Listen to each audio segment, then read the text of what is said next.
तो hello friend, कैसे हैं आप लोग। आशा करते हैं कि आप लोग बहुत ही अच्छे होंगे। तो आज का जो हमारा टॉपिक है वो है बौद्ध धर्म। आज हम लोग इस टॉपिक में बौद्ध धर्म के रिलेटेड जितने भी प्रश्न बनते हैं, जितने भी पॉइंट बनेंगे, सभी पॉइंट को डिस्कस करेंगे। तो आप लोग सिर्फ वीडियो को अंत तक देखिएगा। हमने काफ़ी अच्छे ढंग से नोट्स को तैयार किया है। अगर आप लोग वीडियो को अंत तक देख लेते हैं तो आपको इस टॉपिक से तो कहीं पर भी कोई दिक्कत नहीं होने वाला है।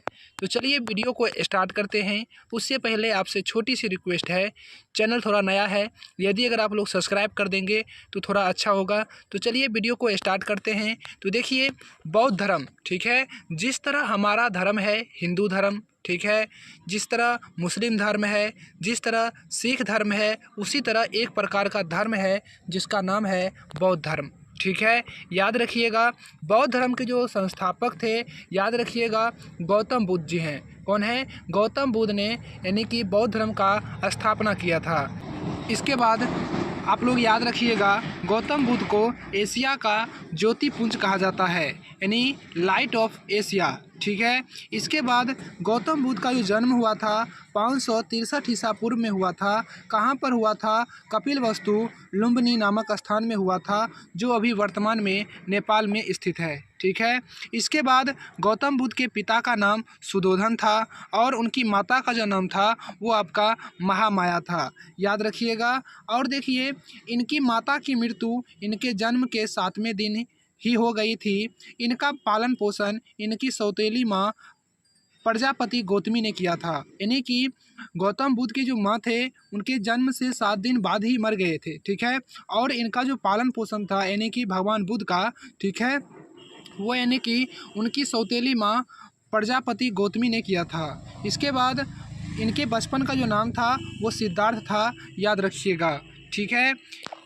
इसके बाद देखिए, बचपन से ही गौतम बुद्ध का मन आध्यात्मिक की ओर था, इसीलिए उनके पिता ने इनका विवाह 16 वर्ष की अवस्था में यशोधरा के साथ कर दिया।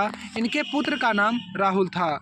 गौतम बुद्ध जो थे उनका यानी कि आध्यात्मिकता की ओर रुचि बहुत ज़्यादा था, इसीलिए उनके पिता ने उनका विवाह 16 वर्ष की अवस्था में यशोधरा जी के साथ कर दिए थे, ठीक है। और इनके पुत्र का जो नाम था वो राहुल था। इतना तक आप लोग याद रखिएगा। बहुत ही इम्पोर्टेंट पॉइंट है जो कि एग्जाम की दृष्टि से बहुत ही महत्वपूर्ण है।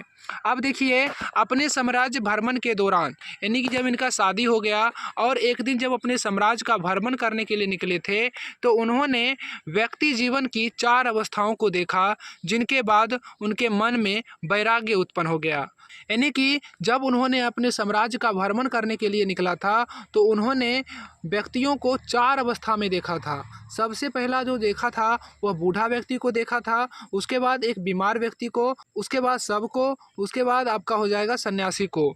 जब इन 4 व्यक्ति को देखा था तो याद रखिएगा, इनका जो मन था वह वैराग्य की ओर उत्पन्न होने लगा और इन्होंने अपना घर परिवार त्याग कर निकल पड़े जंगल की ओर तपस्या करने। अब देखिए, समझिएगा, सांसारिक समस्याओं से व्यथित होकर सिद्धार्थ ने 29 वर्ष की अवस्था में गृह त्याग किया, जिसे बौद्ध धर्म में महानिष्कर्षण कहा गया। याद रखिएगा, जो यानी कि भगवान बुद्ध ने जब घर त्याग किया था तो बौद्ध धर्म में इसे महानिष्कर्षण कहा गया है। याद रखिएगा, बहुत इंपॉर्टेंट पॉइंट है। इसके बाद ज्ञान की खोज में बुद्ध इधर उधर भटकते रहे, फिर इन्हें अलार कलाम मिले जो इनके पहले गुरु बने। तो याद रखिएगा, भगवान बुद्ध के पहले गुरु कौन थे? अलार कलाम थे। इन्होंने अलार कलाम से सांख्य दर्शन की शिक्षा ली, यानी जो इनके पहले से गुरु थे अलार कलाम जी, उनसे इन्होंने सांख्य दर्शन की शिक्षा ली थी, याद रखिएगा। इसके बाद महात्मा बुद्ध ने अपने 5 मित्रों के साथ सारनाथ के वन में लगभग कई वर्षों तक कठोर तपस्या किया।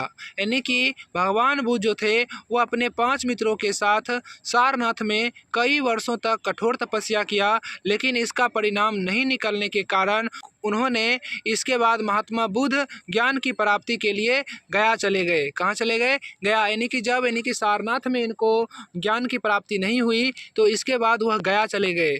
याद रखिएगा, कठिन गया में जब वहाँ पर गए थे तो गया में कठिन तपस्या के बाद 35 वर्ष की आयु में वैशाख पूर्णिमा की रात निरंजना नदी के किनारे पीपल वृक्ष के नीचे सिद्धार्थ को ज्ञान प्राप्त हुआ।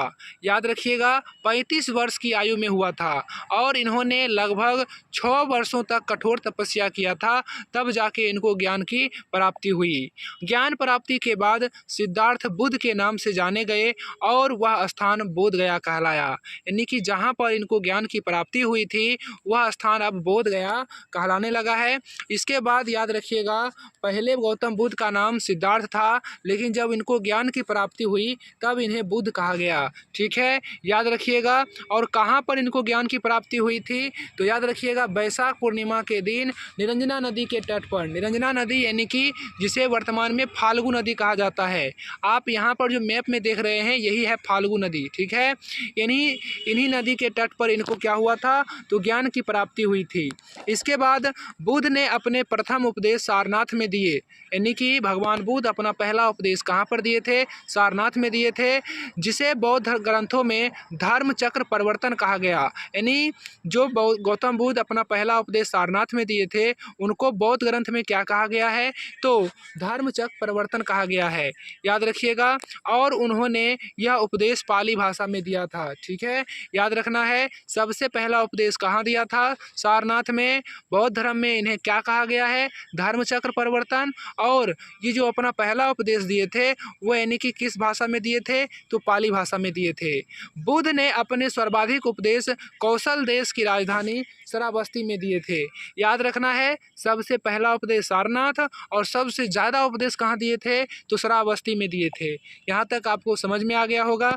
इसके बाद देखिए अगला नंबर है, भगवान बुद्ध ने 4 सत्य कथन कहे हैं। सबसे पहला जो कथन है उन्होंने कहा है, संसार दुखों से भरा है, इस संसार में ऐसा कोई आदमी नहीं है जिसके अंदर में दुख ना हो।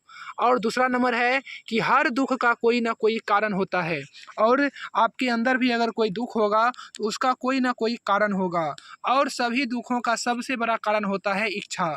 आप जैसे मान लीजिए कि हमने कोई वस्तु पसंद की, ठीक है, जैसे हमें कोई घड़ी पसंद आ गया, अगर वो घड़ी हमें नहीं मिले, अगर हम नहीं खरीद पाए, हमारे पास उतना पैसा नहीं रहेगा, तो हमें मन में पीड़ा होगा। तो यही होता है दुख। यानी कि संसार दुखों से भरा हुआ है, हर दुख का कोई ना कोई कारण है, और सभी दुख का सबसे बड़ा कारण इच्छा होता है। इसके बाद इस इच्छा पर नियंत्रण पाया जा सकता है, और जो व्यक्ति अपनी इच्छा पर नियंत्रण कर लेता है उसको कभी दुख नहीं होता है, ये बात याद रखिएगा। इसके बाद देखिए, बौद्ध धर्म के त्रिरत्न हैं। सबसे पहला बुद्ध, दूसरा संघ, तीसरा धम्म। यानी आप लोग जानते होंगे, बुद्धम शरणम गच्छामि, संघम शरणम गच्छामि, धम्मम शरणम गच्छामि, ये आप लोग सुने होंगे। इसके बाद देखिए अगला नंबर है, भगवान बुद्ध के प्रमुख अनुयायी थे। यानी कि भगवान बुद्ध के अनेकों शिष्य थे, जिसमें बिंबिसार, प्रसेनजीत, उदयन जैसे महान महान राजाओं का भी नाम शामिल है। बुद्ध के अनुयायी 2 भागों में विभाजित थे, ये बात याद रखिएगा।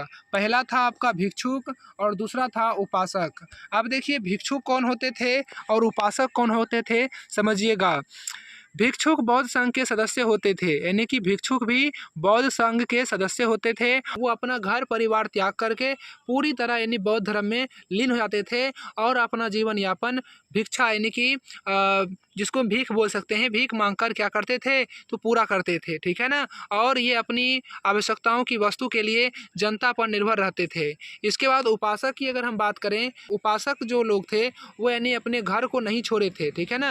यानी अपने गृहस्थ जीवन को जीते हुए बौद्ध धर्म के जो नियम कानून थे उसको फॉलो करते थे, उन लोगों को उपासक कहा गया है। इसके बाद बौद्ध संघ में सम्मिलित होने के लिए न्यूनतम आयु 15 वर्ष थी। यानी कि बौद्ध धर्म को अपनाने के लिए उस समय कम से कम 15 वर्ष की आयु होनी आवश्यक है। ठीक है, आवश्यक थी।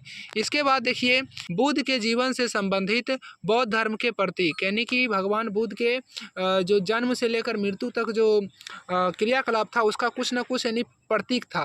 जैसे जन्म का प्रतीक कमल और सांड था, उसके बाद गृह त्याग का प्रतीक घोड़ा था, ज्ञान की प्राप्ति पीपल यानी बोधि वृक्ष, निर्माण यानी कि पद चिन्ह, इसके बाद मृत्यु जो था वो स्तूप था। याद रखिएगा, ये क्वेश्चन यहाँ से बनते हैं तो जरूर इसे याद रखिएगा। इसके बाद देखिए आपको बता दें कि 80 वर्ष की अवस्था में 483 ईसा पूर्व कुशीनगर में बुद्ध का निधन हुआ, जिसे बौद्ध धर्म में महापरिनिर्वाण कहा गया। यानी कि 483 ईसा पूर्व में कुशीनगर में भगवान बुद्ध का क्या हो गया, निधन हो गया, जिसे बौद्ध धर्म में महापरिनिर्वाण कहा गया। ठीक है, यहाँ तक आप लोग समझ गए होंगे। इसके बाद देखिए, निधन के पश्चात बुद्ध के अस्थि अवशेषों को भारत के 8 जगहों पर स्थापित कर स्तूप का निर्माण करवाया गया, जिसमें सबसे बड़ा स्तूप जो था वो आपका सांची का स्तूप था। यहाँ तक आप लोग समझ गए होंगे। सांची का स्तूप आप लोग यहाँ पर देख सकते हैं। यहाँ पर जो इमेज दिखाई दे रहा है यही है सांची का स्तूप। ठीक है, इसके बाद देखिए, महात्मा बुद्ध की मृत्यु के बाद बौद्ध धर्म के प्रचार प्रसार के लिए 4 बौद्ध संगीतियों का आयोजन किया गया। यानी भगवान बुद्ध का जब निधन हो गया था तो बौद्ध धर्म के प्रचार प्रसार के लिए 4 बौद्ध संगतियाँ की गई थी। इसमें आपका प्रथम बौद्ध संगति जो है वो यानी कि 483 ईसा पूर्व में हुआ था। कहाँ पर हुआ था? राजगिरी में हुआ था। इसके बाद इनके जो अध्यक्ष थे वह यानी कि महाकश्यप थे, और उस समय राजा कौन था? तो याद रखिएगा, अजातशत्रु थे। इसके बाद देखिए, द्वितीय बौद्ध संगति की अगर हम बात करें तो ये यानी कि 100 वर्ष बाद 383 ईसा पूर्व में हुआ था। स्थान की अगर हम बात करें तो वैशाली में हुआ था। अध्यक्ष कौन थे? तो सर्वकामी थे। कौन थे? सर्वकामी। और शासनकाल उस समय किसका था? तो कालाशोक का था। याद रखिएगा। इसके बाद देखिए, तृतीय बौद्ध संगति की बात करें तो ये जो हुआ था 255 ईसा पूर्व में हुआ था। स्थान की अगर हम बात करें तो पाटलिपुत्र में। इसके बाद अध्यक्ष कौन थे? तो मेघलीपुत्र तीस थे। ठीक है, इसके बाद शासनकाल किसका था उस समय? तो अशोक का था। यहाँ तक आप लोग समझ गए होंगे। इसके बाद देखिए, जो चतुर्थ बौद्ध संगति था वो यानी कि पहली शताब्दी में हुआ था, यानी प्रथम शताब्दी में। स्थान यानी कि कहाँ पर हुआ था? तो कुंडल वन, वर्तमान जिसे कश्मीर कहा जाता है। इसके बाद अध्यक्ष की बात करें तो वसुमित्र अश्वघोष थे। ठीक है, इसके बाद यानी कि देखिए, यहाँ पर जो 2 व्यक्ति का नाम है इसमें वसुमित्र अध्यक्ष थे और अश्वघोष जो थे वो उपाध्यक्ष थे। ठीक है, याद रखिएगा। शासन काल की अगर हम बात करें उस समय शासन किसका चल रहा था? तो कनिष्ठ का था। ठीक है, याद रखिएगा। ये थे 4 बौद्ध संगति जो कि काफी महत्वपूर्ण है, इसे आप लोग याद रखिएगा। इसके बाद देखिए, बौद्ध साहित्य की बात करें तो त्रिपिटक, ये मूल रूप से पाली भाषा में रचे गए थे। यानी कि त्रिपिटक जो है वह बौद्ध साहित्य है और यह पाली भाषा में रचे गए हैं, और इनकी संख्या 3 है। यानी त्रिपिटक की संख्या कितनी है? 3 है। सबसे पहला है विनय पिटक। इसमें भिक्षुक और भिक्षुणियों के आचरण संबंधित नियम है। यानी जो बौद्ध धर्म को अपनाने वाले भिक्षुक थे और जो यानी भिक्षुणियों थे उनके यानी कि आचरण संबंधित नियम कानून किस में लिखा हुआ था? तो विनय पिटक में लिखा था। उसके बाद सूत पिटक की बात करें तो इसमें बौद्ध धर्म के उपदेश संकलित थे। यानी कि जितने भी बौद्ध धर्म के उपदेश थे वह किस पिटक में थे? तो सूत पिटक में थे। अभिधम्म पिटक की बात करें तो इसमें बौद्ध धर्म के दार्शनिक व्याख्याएं दी गई थी। इसका सबसे महत्वपूर्ण भाग जो था वो यानी कि कथा वस्तु था। इसे आप लोग याद रखिएगा। इसके बाद देखिए, जातक कथाएं, तो समझिएगा, जो जातक कथाएं हैं ये मूल रूप से पाली भाषा में रचे गए हैं और इनकी संख्या जो है वह 549 है। इसमें बुद्ध के पूर्व जन्मों की कथाएं हैं। यानी कि भगवान बुद्ध के पूर्व जन्म की जो कथाएं हैं वह किस में है? तो जातक कथाएं में है। इसे याद रखिएगा। इसके बाद देखिए, बुद्ध चरित्र की बात करें तो बुद्ध चरित्र इनकी जो रचना हुई है वह संस्कृत भाषा में हुई है और इसका जो रचना किया था अश्वघोष ने किया था। इसके बाद इसमें बुद्ध धर्म का जीवन वृत्त एवं उनकी शिक्षाओं का वर्णन है। इसे बौद्धों का रामायण कहा जाता है। जिस प्रकार रामायण में भगवान राम के पूरे जीवन का वर्णन किया गया है, उसी प्रकार बुद्ध चरित्र में भगवान बुद्ध के पूरे जीवन का वर्णन किया गया है। इसके बाद याद रखिएगा, बुद्ध धम्मपद की बात करें तो पाली भाषा में रचा गया है। इसे बौद्धों का गीता कहा जाता है। इसे याद रखिएगा। और देखिए, यदि अगर आप लोग को यहाँ तक पता है तो इससे आपका एक भी क्वेश्चन नहीं छूटेगा। तो आपका ये वीडियो यहीं पर अंत होता है। कैसा लगा वीडियो कमेंट में ज़रूर बताइएगा और आपसे एक छोटी सी रिक्वेस्ट है, वीडियो को थोड़ा लाइक कर दीजिए और चैनल को ज़रूर सब्सक्राइब कीजिएगा। चलिए मिलेंगे नेक्स्ट वीडियो में, तब तक के लिए जय हिंद, जय भारत।